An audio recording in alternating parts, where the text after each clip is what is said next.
오늘의 말씀은 요한복음 1장 1절로 4절 말씀입니다.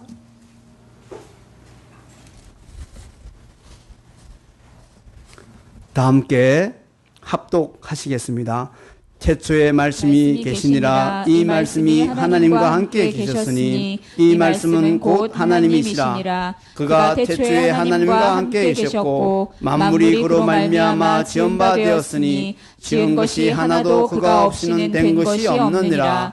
그 안에 생명이 있었으니 이 생명은 사람들의 빛이라. 아멘. 이제 목사님 나오셔서 헌금을 위한 기도와 요한복음 두 번째 시간 오 주 예수 그리스도라는 주제로 말씀 전해 주시겠습니다.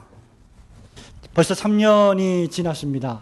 제가 2013년 8월경에 미국의 유명한 남침내교회 부흥 사경의 강사이자 선교사였던 폴 워셔 목사가 최초로 한국을 방문해서 우리와 인접해 있는 삼성제일교회에서 4박 5일 동안 말씀 사경회를 한 적이 있습니다.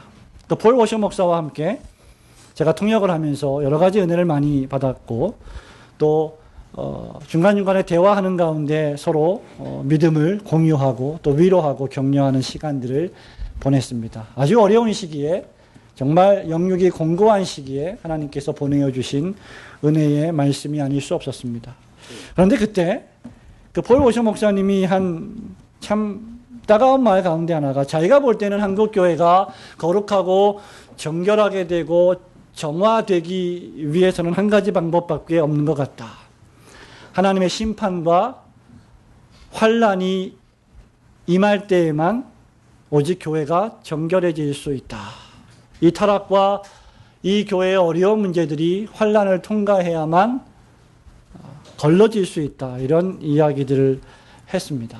사실 우리는 어떻게 보면 너무나 평안하고 너무나 편리하고 또 어떻게 보면 너무나 즐거운 그런 신앙생활을 하고 있는 것이 아닌가. 물론 다른 종류의 여러 가지 어려움들이 우리에게 없는 것은 아닙니다만은 여전히 우리가 예배를 드린다고 해서 설교를 듣는다고 해서 성경을 공부한다고 해서 우리를 핍박하거나 우리를 죽이거나 우리의 가산을 압수하거나 몰수하거나 우리를 투옥시키는 일이 없음을 볼 때 우리는 적어도 이 초대교회 시대에 이 사도 요한이 쓴 편지의 수신자들이 당했던 고난과 환난을 당하고 있지는 분명히 않습니다. 지금 사도 요한의 수신자들은 유대인들인데 이 유대인들은 삶에 큰 위협을 당하고 있었습니다. 로마의 군대가 예루살렘을 쳐들어와서 예루살렘 성을 회파했고 무너뜨렸고 예수 그리스도의 복음을 전하며 또는 예배하는 단체들은 모두 다 핍박하고 때로는 감옥에 가두며 때로는 사자밥에 먹이가 되게 하는 그러한 생명의 위협을 느꼈던 시대를 살아갔던 사람들이었습니다. 예루살렘 성이 로마 군인들의 군하에 짓밟혀서 무너졌고 신앙을 고백하는 신자들은 본국에서 추방되기 일쑤였고 목숨을 잃어버리기 일쑤였던 시대가 바로 초대교회 시대였고 로마 황제 시대였습니다. 저는 아주 오래전에 이미 약 한 20여 년 전에 로마를 방문할 기회가 있었는데 그 로마에서 유명한 콜로세움을 보게 될 기회가 있었습니다.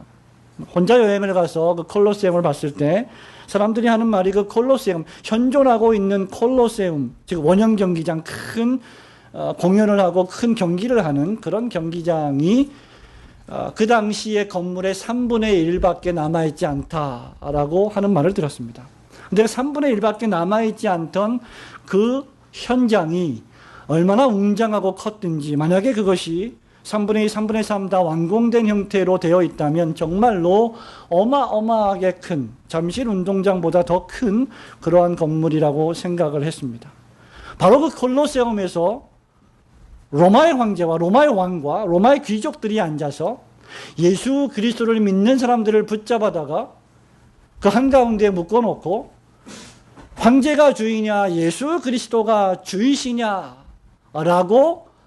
하는 양자택일의 선택을 던졌을 때 황제가 주이십니다. 로마 황제가 유일한 군주이십니다라고 고백하지 않고 예수 그리스도가 주이십니다라고 고백하는 즉시 그 지하에서 문이 열리면 사자들이 튀어나와서 그리스도인들을 갈기갈기 찢어 죽였던 것이 역사의 사실이고, 그 사자들을 키웠던 그 지하 동굴의 여러 가지 우리들이 이미 현장에 실존하고 있는 것을 생생하게 목격하고 왔습니다. 불과 지금부터 약 1900년, 2000년 전의 일이었고, 또 종교개혁 시대에도 이런 일들이 비일비재하게 벌어졌던 것을 저와 여러분은 기억할 것입니다. 그리고 이미 중동 지역에서 IS라고 하는 테러리스트들이 하나님을 믿는다고 하는 이유로 잔혹하게 신자들을 살해하는 장면들을 여러분이 또 보았을 것입니다. 여러분, 그런 일들이 지금 우리가 예배하고 있는 이 대한민국 땅에서 벌어진다고 한번 생각해 보십시오. 지금 저와 여러분이 살고 있는 이 삶의 현장에서 그런 엄청난 일들이 벌어진다고 한번 가정해 보시기 바랍니다. 여러분의 생업, 여러분의 가정, 여러분의 공부, 여러분이 꿈꾸고 있는 미래, 그것이 여러분에게 무슨 의미가 있겠습니까? 내일 당장 죽을지 모르는, 또는 한 시간 후에 저와 여러분이 죽을지 모르는 삶의 환경에 처해 있다고 하면 그런 것들은 하등의 우리 인생의 중요한 것이라고 여겨지지 않을 것입니다. 어떻게 하면 죽지 않을까?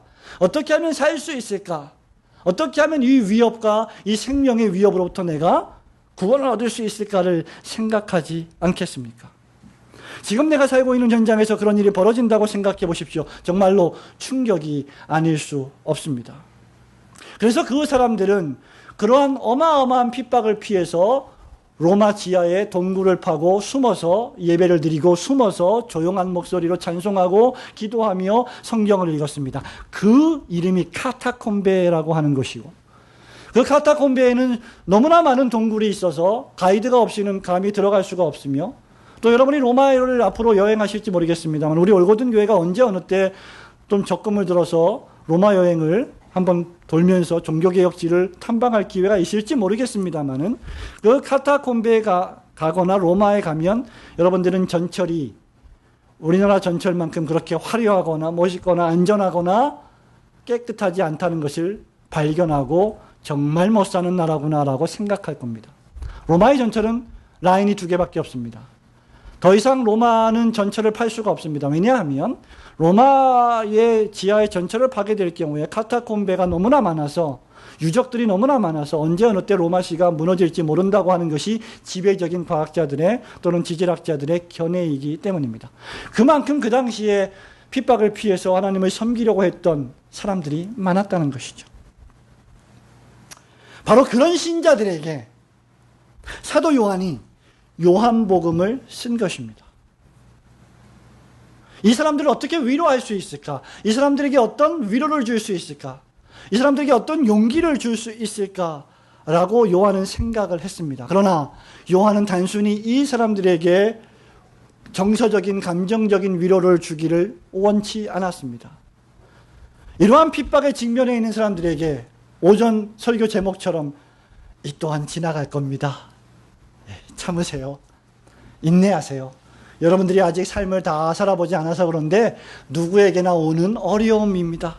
그냥 가만히 있고 시간을 보내면 다 괜찮아질 겁니다. 라고 하는 정도의 심리학적인 정서적인 위로는 전혀 위로가 되지 않는 것입니다. 기독교의 복음은 그런 종류의 위로를 우리에게 제공하기 위하여 존재하는 것이 아니고, 예수 그리스도께서는 저와 여러분에게 그런 종류의 정서적이고 감정적인 정신적인 심리적인 위로를 주시기 위해서 사람의 몸을 입고 이 땅에 오셔서 십자가에 돌아가신 것이 아닙니다. 여러분은 주일날 왜 예배당에 나오십니까? 왜 오전 예배를 드리시고 왜 오후 예배를 드리십니까?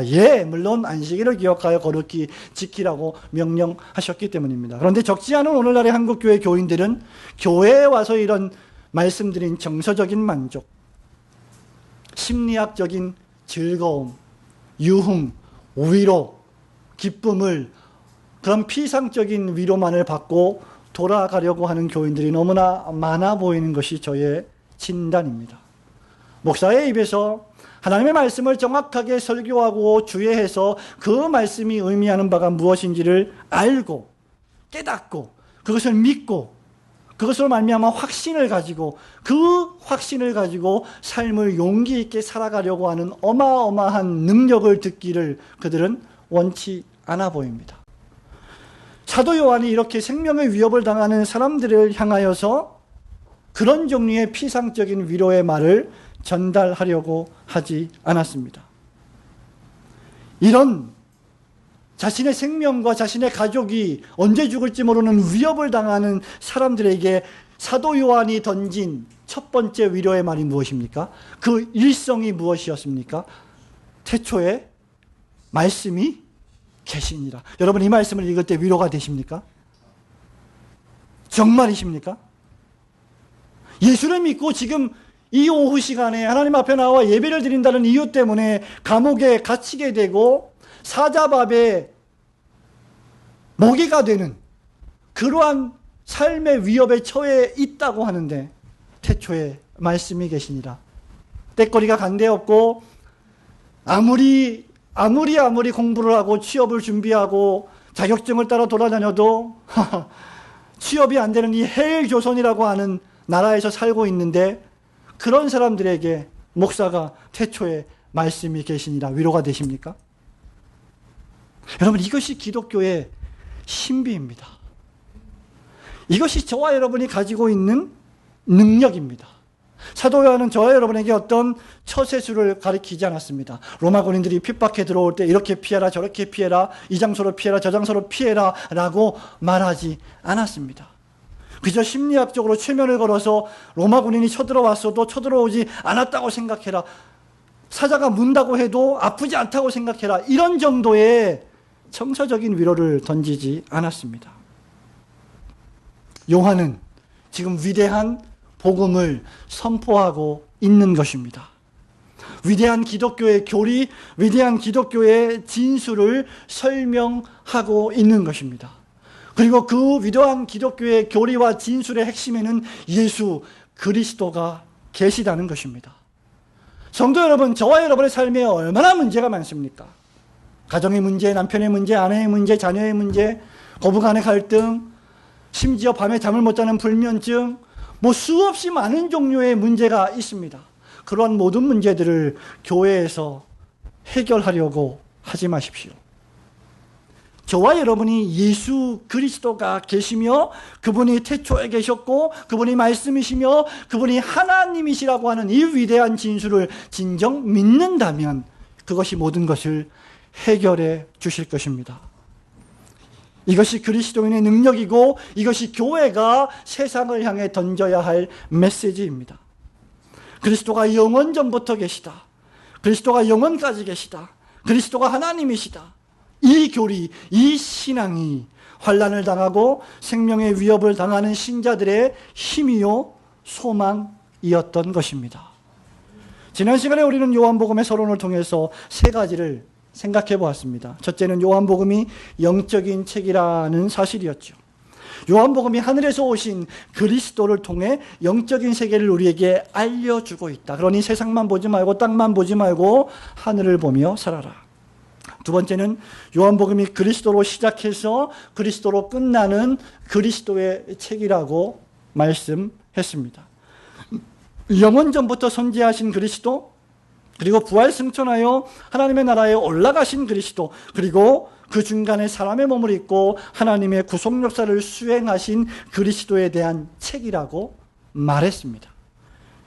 마지막 세 번째로 요한복음은 믿음을 위한 책이라고 했습니다. 요한복음 20장 31절을 통해서 하나님께서 요한을 통하여 이 책을 기록한 목적이 단순히 상황을 타개하고 어려운 일들을 위로하기 위한 것이 아니라 주 예수 그리스도가 하나님의 아들 그리스도이심을 믿게 하고 그 이름을 힘입어 생명을 얻게 하려는 목적으로 이 복음서를 썼다고 말하고 있습니다. 그렇기 때문에 저와 여러분이 이제 본격적으로 요한복음을 강해해 나갈 때마다 늘 이 세 가지를 염두에 두고 말씀을 들어야 합니다. 기독교는 실로 그리스도의 종교입니다. 그리스도에 대한 신앙입니다. 예수 그리스도를 제외하고서는 절대로 기독교를, 교회를, 신자를 생각할 수 없습니다. 오늘 우리는 요한복음의 주제이신 주 예수 그리스도를 생각해 보기를 소원합니다. 첫 번째로 태초부터 계신 전능하신 하나님이십니다. 1절부터 3절 말씀을 함께 읽습니다. 태초에 시작. 태초에 말씀이 계시니라. 이 말씀이 하나님과 함께 계셨으니 이 말씀은 곧 하나님이시니라. 그가 태초에 하나님과 함께 계셨고 만물이 그로 말미암아 지은 바 되었으니 지은 것이 하나도 그가 없이는 된 것이 없느니라. 저와 여러분이 믿는 분이 예수 그리스도이십니다. 사람의 몸을 입고 이 땅에 오신 분이십니다. 근데 그분이 어떤 분이시냐? 태초에 계신 분이시다. 태초라고 하는 단어를 생각해 보십시오. In the beginning, 시간입니다. 태초는 시간입니다. 창세기 1장 1절도 시간이고 요한복음 1장 1절도 시간이고 요한일서 1장 1절도 시간입니다. 시간에는 신학적으로 그리스도와 관계하여 크게 두 종류의 시간이 있습니다. 하나는 예수 그리스도께서 창조하신 시간이요, 다른 하나는 그리스도께서 존재하시는 시간입니다. 우리는 전자를 가리켜 우주와 만물의 역사라고 부르고 후자를 가리켜 영원의 시간이라고 부릅니다. 예수 그리스도는 시간을 창조하신 분이시고 저와 여러분이 지금 알고 있는 그 시간을 만드신 분이신데, 그 예수 그리스도는 그 시간, 저와 여러분이 지금 살고 있는 이 시간 이전에도 계셨던, 존재하셨던 분이시다라는 말입니다. 지금 우리가 다루고 있는 태초는 바로 하나님이신 그리스도께서 계시던 시간입니다. 영원의 시간 말입니다. 성도 여러분, 한번 생각해 보십시오. 저와 여러분이 믿는 예수 그리스도가 우리가 가히 도달할 수 없는, 우리가 가히 생각할 수 없는 시간대에 존재하셨던 분이시다. 그분이 사람의 몸을 입고 역사의 현장에 오셨다. 여러분, 이것이 우리가 믿는 믿음입니다. 여러분, 이것을 우리가 신뢰하지 못하고 믿지 못한다면 우리는 그리스도를 믿는 것이 아니죠. 그 태초라고 하는 시간, 저와 여러분이 가본 적도 없고 갈 수도 없고 볼 수도 없는 시간, 그 어마어마한 선재하신 시간, 이미 미리 존재하신 시간, 도무지 우리 인간의 지성과 지식의 한계로는 다다를 수 없는 범주의 시간에 계셨던 분이 우리가 믿는 예수 그리스도이시다. 여러분, 이것이 다른 복음서와 다르게 요한복음이 특이하게 시작하는 특징입니다. 다른 모든 복음서는 사람의 아들로 인자로 오신 그리스도 예수를 설명하고 있지만 요한복음만큼은 하늘에서 오신 태초부터 계신 전능하신 하나님을 우리에게 소개하고 있습니다. 그리스도 예수는 하나님이시라는 말입니다. 여러분, 태초는 또한 시작이란 뜻을 가지고 있지 않습니까? In the beginning, 역사의 시작. 창세기 1장 1절에 하나님이 천지 만물을 창조하던 시간의 시작, 그때부터 우리는 시간을 알게 되었습니다. 모든 것에는 시작이 있습니다. 세상의 시작, 우주의 시작, 역사의 시작, 만물의 시작, 생명의 시작. 시작이 없이 중간에 존재하는 생명은 아무것도 없습니다. 여러분의 가정도 시작이 있습니다. 교회도 시작이 있습니다. 올고든 교회가 2년 전에 시작했고 초대교회가 오순절 성령 강림 시간에 역사적으로 시작되었습니다. 재앙도 시작되고 사건도 시작되고 사고도 시작되고 오해도 시작되고 모든 것들이 시작이 됩니다. 그런데 이 태초라고 하는 것은 모든 시작에 앞서는 시작이다. 저와 여러분이 믿는 예수 그리스도가 우리가 시작하고 있는 모든 것의 근원이시다. 모든 것에 선행하는 시작입니다. 우리가 상대하는 분이, 우리가 믿는 분이, 우리가 기도를 올리는 분이 바로 모든 시작에 앞서 계신 분이십니다. 그 태초에 말씀이 계셨다 라고 우리에게 기록하고 있습니다. 여기 이 말씀은 그리스도를 상징하는 로고스입니다. 이 말은 우리가 구세주로 믿고 고백하는 그리스도 예수께서 영원전부터 계신 하나님이심을 증거합니다. 1절 말씀을 보십시오. 태초에 말씀이 계시니라. 이 말씀이 하나님 안에 아니라 하나님과 함께 계셨으니 독립적인 인격으로 우리에게 설명하고 있습니다. 이 로고스가 하나님과 함께 계셨다고 기록합니다. 그리고 이 말씀이 곧 그 다음 말씀에 보면 하나님이시니라라고 기록함으로 말미암아 로고스가 단순히 태초부터 계신 하나님의 종속된 어떤 존재가 아니라 어떤 물질이 아니라 어떤 영향이 아니라 인격을 가지신 분이심을, 즉 하나님이심을 우리에게 설명합니다. 그리고 이 말씀이 하나님이시라고 언급하면서 하나님과 함께 하시는 분으로서의 말씀, 그리고 하나님이신 말씀을 구별하고 있습니다. 말하자면 로고스이신 하나님께서 성부, 성자, 성령님과 함께 계셨다는 말입니다. 그리스도는 하늘에서 내려오신 하나님이십니다. 시간과 우주와 역사가 시작되던 태초부터, 아니 그 이전 영원전부터 영원까지 계신 분이십니다. 여기 태초에 말씀이 계시니라라고 할 때 이 계신다, 태초에 말씀이 계시니라, 계신다, In the beginning was the word, 말씀이 계셨다, 이 말은 말씀이 존재하셨다라는 뜻입니다. 그리스도는 성부 하나님처럼 스스로 존재하시는 분이십니다. 반면에 3절을 보십시오. 만물이 그로 말미암아 지은 바 되었으니 지은 것이 하나도 그가 없이는 된 것이 없느니라. 로고스는 존재하시는 하나님이시지만 만물은 로고스로 말미암아 지음을 받은, 존재하게 된 피조물임을 우리에게 설명해 줍니다. 주님은 스스로 존재하시지만 우주와 만물과 저와 여러분은 주님으로 말미암아 창조되었고 존재하고 있으며 지금도 호흡을 하며 기동하며 살고 있다는 말입니다. 이 로고스가 바로 창세기 1장에서 그 신성의 위력을 여지없이 나타내신 분이십니다. 로고스는 말씀으로 천지 만물을 지으셨습니다. 하나님께서 창세기 1장에서 말씀으로 세상 만물을 지으실 때 아버지 하나님, 성부 하나님만 계셨던 것이 아니라 로고스이신 성자 예수 그리스도께서도 계셨던 것입니다. 모세의 고백을 기억하십니까? 시편 90편 1절과 2절입니다. 주여, 주는 대대에 우리의 거처가 되셨나이다. 산이 생기기 전, 땅과 세계도 주께서 만드시기 전, 곧 영원부터 영원까지 주는 하나님이시니이다. 계시록 1장 7절과 8절에 보면 유사한 말씀이 있습니다. 볼지어다 그가 구름을 타고 오시리라.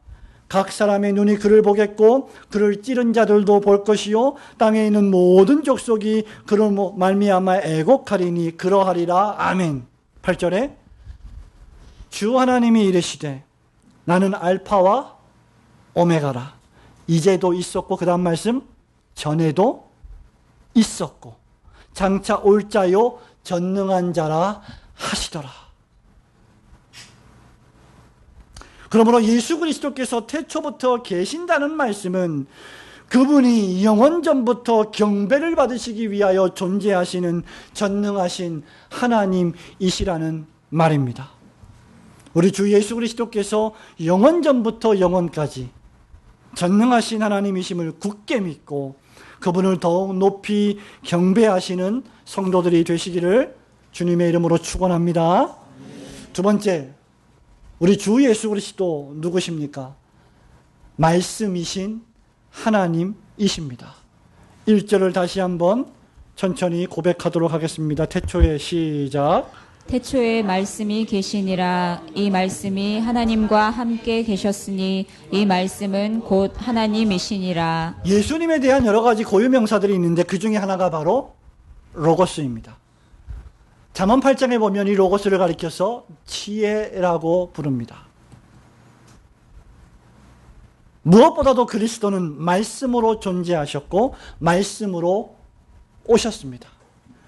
저와 여러분이 가지고 있는 이 요한복음 1장에 보면 말씀이 육신이 되어 우리 가운데 거하심에 14절 말씀을 함께 읽어보도록 할까요? 시작.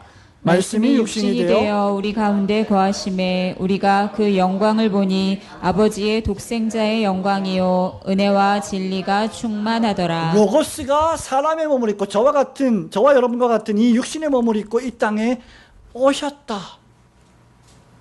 말씀이 사람이 되셨다. 그 말입니다. 이것이 무엇을 의미합니까? 여러분, 말씀이라고 하는 것, word, logos라고 하는 것은 무엇입니까? 의사 전달의 수단입니다. 의사소통의 수단입니다. 여러분, 바디랭귀지도 뭡니까? 의사소통, 일종의 언어입니다. 저와 여러분이 가지고 있는 생각들을 어떻게 전달합니까? 그저 알아주겠지. 천만에요. 절대 모릅니다. 설명해줘도 모르는 것이 사람인데 말로 듣지 않으면 어떻게 알 수 있겠습니까? 여러분, 생각만 하고 저와 여러분이 무언가 상대방에게 알려주지 않으면, 내 생각을 표현하지 않으면 저 사람은 내 생각을 전혀 알 수가 없습니다. 절대 알 수 없습니다. 그렇기 때문에 말은 무엇입니까? 우리의 생각의 표현, 의도의 표현이죠. 이런 생각의 표현, 의도의 표현이 글로도 표현되고, 그래서 구약과 신약 성경은 무엇입니까? 말씀입니다. 로고스라고 할 수 있는 것이죠. 말씀은 글의 표현입니다. 그러므로 결국은 말씀은 하나님의 생각, 하나님의 의도, 하나님의 목적을 저와 여러분에게 전달하시는 계시의 방편입니다. 구약시대에 하나님께서 선지자들에게 어떻게 말씀하셨습니까? 때로는 환상을 통하여, 때로는 기적을 통하여, 때로는 이적을 통하여, 때로는 직접 말씀하심으로, 때로는 직접 사람이 알아볼 수 있는 형태로 나타나셔서 그에게 말씀해 주셨습니다. 모세야, 모세야. 아브라함아, 아브라함아. 하나님이 사람들을 부르시는 것입니다. 하나님의 사랑과 구속과 자비와 긍휼을 베풀어 주시는 수단이 바로 로고스입니다. 태초에 말씀이 계시니라. 이 말씀이 하나님과 함께 계셨으니 라고 하는 이 말씀은 바로 하나님이 우리에게 당신의 뜻과 의도를 알려주시기 위한 어마어마한 계시의 수단인 것이죠. 하나님의 의사전달을 따라 우리도 역시 말씀으로 서로 의사소통을 합니다. 대화를 서로 잘 안 하면 의사소통이 잘 되지 않습니다. 그래서 성도들은 가능한 한 너무 자주 모여서 밥을 먹어서는 안 되겠지만 가끔씩 모여서 교제하며 밥을 먹고 대화를 나누어야 됩니다. 말씀으로 우리는 서로 의사소통을 하며 생각을 나누고 공유하며 격려합니다. 이건 역시 하나님의 선물이 아닐 수 없습니다. 그런데 하나님께서 우리와 의사소통을 하셨던 말씀의 절정이 바로 이 요한복음 1장 14절입니다. 말씀이 육신이 되어 우리 가운데 거하심에. 믿으시기를 주님의 이름으로 축원합니다. 여러분, 그리스도의 성육신이야말로 저와 여러분을 구원하시기 위한 위대하신 하나님의 의사 전달의 수단이셨습니다. 말씀 중에 말씀, 계시 중에 계시가 무엇입니까? 예수 그리스도께서 사람의 몸을 입고 이 땅에 오신 것입니다. 저와 함께 히브리서 1장 1절과 2절을 펼쳐 보시기 바랍니다. 히브리서 1장 1절과 2절을 함께 읽도록 하겠습니다. 시작. 옛적의 선지자들로 여러 부분과 여러 모양으로 우리 조상들에게 말씀하신 하나님이 이 모든 날 마지막에 아들로 우리에게 말씀하셨으니 이 아들을 만유의 후사로 세우시고 또 저로 말미암아 모든 세계를 지으셨느니라. 아멘. 이 모든 날 마지막에 아들을 통해 우리에게 말씀하셨다. 그래서 우리 예수님 이 세상에 오셔서 우리들에게 하신 말씀이 무엇입니까? 나를 본 자는 아버지를 보았거늘 어찌 아버지를 보이라 하느냐 하셨습니다. 이 말씀으로 오신 예수 그리스도를 통해 우리가 하나님의 사랑을 알고 구속을 알게 되었습니다. 로고스로 오신 예수 그리스도를 통하여 우리가 인생의 의미와 목적을 깨닫게 되었습니다. 이 로고스를 통해서 우리는 어둠에 거하는 죄인이요 빛으로 오신 예수를 믿고 영접해야만 우리의 인생에 소망이 있다는 것을, 그래서 하나님의 자녀가 되는 권세를 얻게 된다는 것을 발견하고 믿게 되었습니다. 그래서 영접하는 자, 곧 그 이름을, 예수의 이름을 믿는 자들에게는 누구든지 하나님의 자녀가 되는 권세를 주셨다라고 우리에게 기록하고 있습니다. 저와 여러분은 이 로고스를 믿으십니까? 그렇다면 저와 여러분의 마음속에는 생명이 있는 것입니다. 그러나 여러분, 그 생명이라는 것이 살아있기만 한다면 무슨 의미가 있습니까? 그 생명이 자라지 않는다면, 그 생명이 강건해지지 않는다면, 신약성경 도처에서 우리에게 말씀하고 있는 것처럼 남자답게 깨어서 좀 강건해라 라고 하는 그 말씀처럼 성장하는 신앙이 아니라면 우리가 주의 나라와 영광을 위하여 어떤 일을 감당할 수 있겠습니까? 여러분의 자녀가 태어났습니다. 1년, 3년, 5년, 10년이 지나는데도 여전히 몸이 자라지 않습니다. 생명은 붙어있지만 중환자실에서 그저 생명만 연장하고 있다면 생명이 있는 건 맞지만 힘이 있는 생명이라고 말할 수는 없을 것입니다. 우리가 신앙생활을 5년, 10년, 15년, 20년 한다고 해도 여전히 그렇게 중환자실에서 간신히 생명만 유지하는 신앙을 가지고 있다면 그것이야말로 비참한 모습이 아닐 수 없습니다. 자라야 합니다. 성장해야 합니다. 하나님의 자녀가 되는 권세를 누려야 합니다. 은혜와 진리가 충만한 그 예수 그리스도의 영광이 무엇인지를 좀 배워야 합니다. 성경을 읽어야 합니다. 공부해야 합니다. 묵상해야 합니다. 예수를 더 알고 싶어서 좀 가르쳐 달라고 노력해야 합니다. 성경이란 무엇입니까? 사랑하는 친구 여러분, 성경을 우리가 다른 말로 무엇이라고 부릅니까? 성경은 하나님의 말씀입니다. 예수 그리스도는 부활하고 승천하셔서 하나님 보좌 우편에 계십니다. 이제 그 예수 그리스도께서 우리에게 활자로 된 로고스를, 말씀을 주셨습니다. 우리는 성경을 통하여 우리를 위하여 계시로 오신 예수 그리스도 그 로고스를 또 발견하게 됩니다. 요한복음 1장 1절부터 이 14절에 말씀하고 있는 이 은혜와 진리가 충만한 그리스도의 영광, 이 로고스를 이 1장을 다 강해할 때까지 우리가 충만히 조금이라도 경험한다면 저와 여러분의 인생은, 저와 여러분의 신앙생활은 달라질 것입니다. 우리는 성경을 통해 죄의 비참함과 이 세상에 덧없이 지나가고 마는 정욕을 발견하게 됩니다. 예수 그리스도를 믿고 하나님을 섬기며 그분의 명령의 말씀을 세상에서 실천하는 것만 남게 되리라는 사실을 발견하게 됩니다. 그래서 우리도 똑같이 안 믿는 사람들과 이 땅에 발을 붙이며 열심히 땀을 흘리며 살아가지만 목적이 다른 삶을 사는 것이죠. 눈에 보이지 않는 하나님께서 눈으로 보고 읽을 수 있고 들을 수 있으며 깨달을 수 있는 말씀으로 오셨습니다. 말씀으로 오신 주 예수 그리스도의 은혜와 진리의 충만을 깊이 깨달으시는 성도들이 되시기를 주님의 이름으로 축원합니다. 주 예수 그리스도 마지막 세 번째는 생명이요 빛이신 하나님이십니다.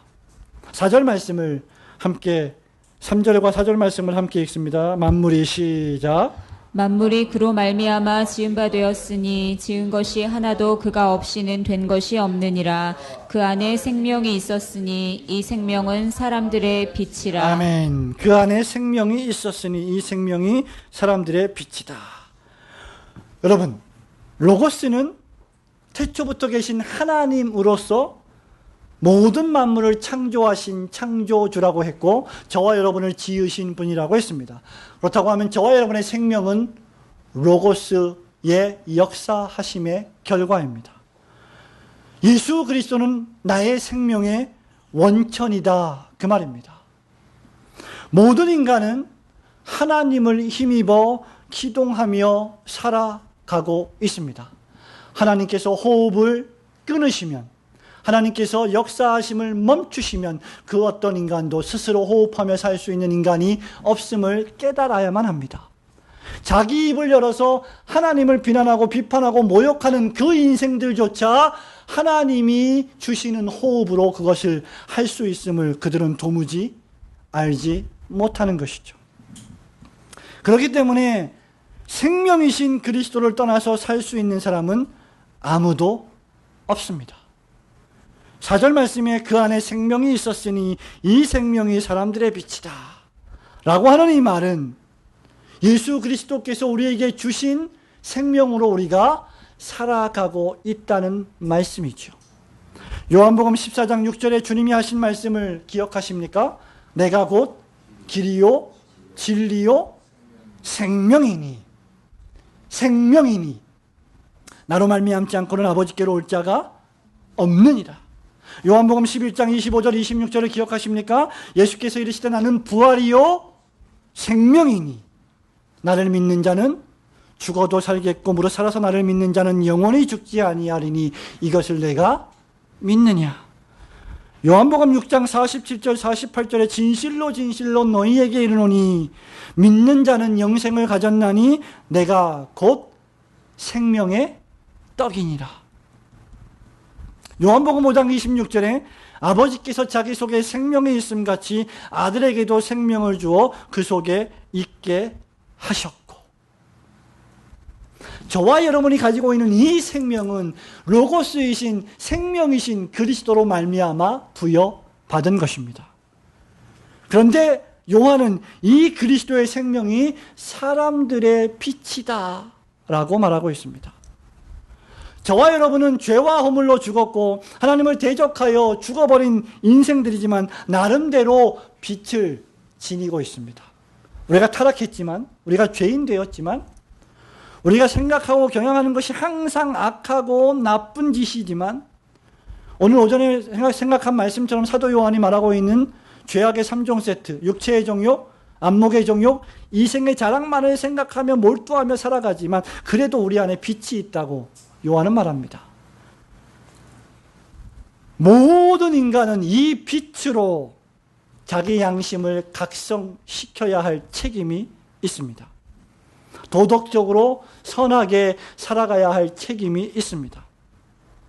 전도서 3장 11절에서 전도서 기자가 이렇게 말하죠. 하나님이 모든 것을 지으시되 때를 따라 아름답게 하셨고 또 사람들에게는 뭘 사모하는 마음을 주셨다고요? 영원을 사모하는 마음을 주셨다. 하나님이 하시는 일의 시종을 사람이 측량할 수 없다. 그러니까 사람들의 마음속에는 뭔가 창조주에 대한 빛이 있다는 겁니다. 종교성이 있다는 것이죠.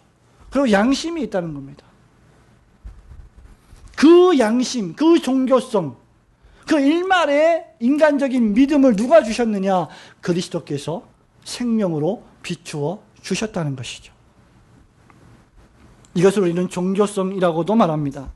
그렇기 때문에 모든 인간은 하나님 앞에서 피조된 인간은 책임 있는 자입니다. 자기의 인생, 자기의 삶, 자기의 살아온 인생에 대한 책임을 주님 앞에 결산해야 될 날을 맞이해야만 합니다. 이런 빛은 누구에게나 있습니다. 하나님 앞에서 양심을 가지고 도덕적으로 선을 행하며 살아야 할 책무가 있는 것이죠. 바울에 따르면 로마서 2장 14절 15절에서 이것이 양심의 기능이라고 기록을 하고 있어요. 로마서 2장 14절에 보면 율법 없는 이방인이 본성으로 율법의 일을 행할 때, 즉 하나님이 율법을 주셔서 야, 이런 죄 짓지 마라, 이런 죄는 지으면 안 된다, 이것을 해라, 이것은 하지 마라 해서 이것을 어기게 되면 죄고, 하나님이 이것을 하라고 했는데 하지 못하면 죄잖아요. 그것을 깨닫게 되는 것이 율법인데 그 율법을 이방인들은 받지 못했습니다. 그럼에도 불구하고 무엇이 율법의 일을 행해요? 내 안에 양심이 율법의 일을 행한다. 무슨 말이냐? 하나님께서 우리의 양심을 빛으로 비추어 주셨다는 겁니다. 그렇기 때문에 하나님을 안 믿고 예수를 안 믿어도 그는 양심적으로 살아야 한다는 것이죠. 그래서 양심적으로 살아가는 불신자들 가운데는 도덕적으로 깨끗하고 고매한 사람들이 종종 있는 것입니다. 그래서 이런 사람은 율법이 없어도 자기가 자기에게 율법이 되나니. 그래서 말씀이 없는 사람, 예수를 안 믿는 사람도 얼마든지 율법적으로, 윤리적으로, 도덕적으로 살아갈 수 있습니다. 이런 이들은 그 양심이 증거가 되어 그 생각들이 서로 혹은 고발하며 혹은 변명하며 그 마음에 새긴 율법의 행위를 나타내느니라고 바울이 말하고 있습니다. 말하자면 양심은 하나님이 인간에게 주신 법정 기관입니다. 저와 여러분이 성경을 몰라도 도둑질을 했으면 누가 고발합니까? 아무도 본 사람이 없는데 누가 고발합니까? 양심이 고발합니다. 그래서 우리는 뻔뻔스럽게 죄를 짓고도 죄를 안 지은 사람처럼 살아가는 사람을 가리켜서 뭐라고 말합니까?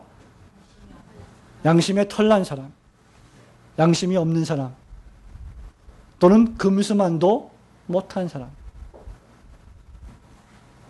왜 그렇습니까? 그 양심이 죄와 타락으로 말미암아 죽어버렸고 화인 맞았고 기능을 상실해 버렸기 때문입니다. 그래서 죄악된 본성이 양심을 억누르고 억압합니다.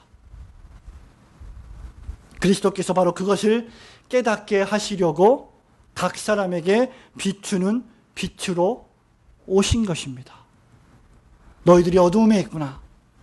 너희들은 빛의 자녀인데 내가 빛으로 왔는데 내가 비추이는 이 빛을 받고 빛의 자녀들처럼 살아라.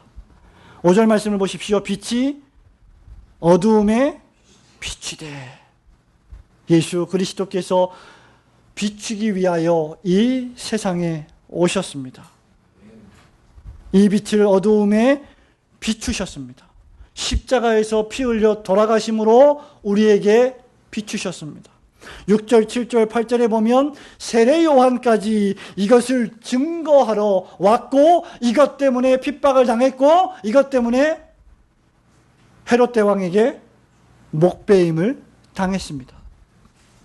9절에 보면 요한이 뭐라고 말합니까? 같이 읽습니다. 9절 시작. 참빛 곧 세상에 와서 각 사람에게 비추는 빛이 있었나니. 이 빛을 영접하는 자는 누구든지 어두움이 사라지고 빛의 자녀, 하나님의 자녀가 되는 줄로 믿습니다. 이 빛에 노출된 자는, 이 빛에 포로된 자는 그리스도 예수께서 하나님의 아들이심을 굳게 믿습니다. 이 빛을 받아들인 자는 누구든지 예수를 주시라 부르며 그리스도시요 살아계신 하나님의 아들이라고 고백합니다. 성도 여러분, 영생은, 우리의 믿음은 일시적인 일종의 감정이나 생각이 아닙니다. 더더군다나 하나님에 대한 지식도 아닙니다. 예수 그리스도에 대한 지식도 아닙니다. 영생이란 믿음이란 무엇입니까? 영원하신 하나님을 아는 믿음입니다. 영원하신 하나님, 영원하신 말씀, 각 사람의 빛으로 오신 빛이신 예수님을 알고 믿고 영접하는 것이 영생입니다. 과연 여러분은 예수 그리스도를 아십니까? 성경을 읽을 때마다 그 예수 그리스도가 어떤 분이신지를 경험하고 있습니까? 태초에 말씀이 계시니라. 이 말씀이 하나님과 함께 계셨으니 이 말씀이 곧 하나님이시니라라고 하는 이 한 절의 말씀을 읽을 때 이 로고스이신 그리스도께서 여러분의 영혼을 사로잡고 있습니까? 생명과 빛으로 오신 주 예수 그리스도를 구주로 고백하시면서 끊임없이 그 생명, 그 빛과 교제하시는 기쁨을 충만히 누리시는 성도들이 되시기를 축원합니다. 성도 여러분, 말씀을 맺습니다. 서론에서 말씀드렸던 것처럼 사도 요한은 지금 핍박을 당하고 삶의 어려움을 당하며 생명의 위협을 당하고 있는 유대인들에게 편지하고 있습니다. 이러한 책을 쓰면서 사도 요한은 정서적이거나 심리학적인 위로와 만족을 주기를 원치 않았습니다. 그는 도리어 기독교에 대한 근본 진리, 교리, 신학, 신앙을 전수하기를 원했습니다. 그것이 바로 태초에 말씀이 계시니라고 하는 위대한 요한복음의 첫 진술입니다. 태초에 계신 이 말씀, 영원전부터 선재하신 하나님이신 예수 그리스도, 그리고 빛으로 생명으로 우리에게 빛으로 오신 그 예수 그리스도, 우리에게 말씀으로 오셔서 구원의 길을, 생명을 전달해 주신 그 예수 그리스도를 평생토록 굳게 믿으시고 그분의 은혜와 진리, 그분의 영광을 더욱더 깊이 탐구하심으로 능력을, 용기를 얻으시는 올고든 교회 가족들이 되시기를 주님의 이름으로 축원합니다. 아멘.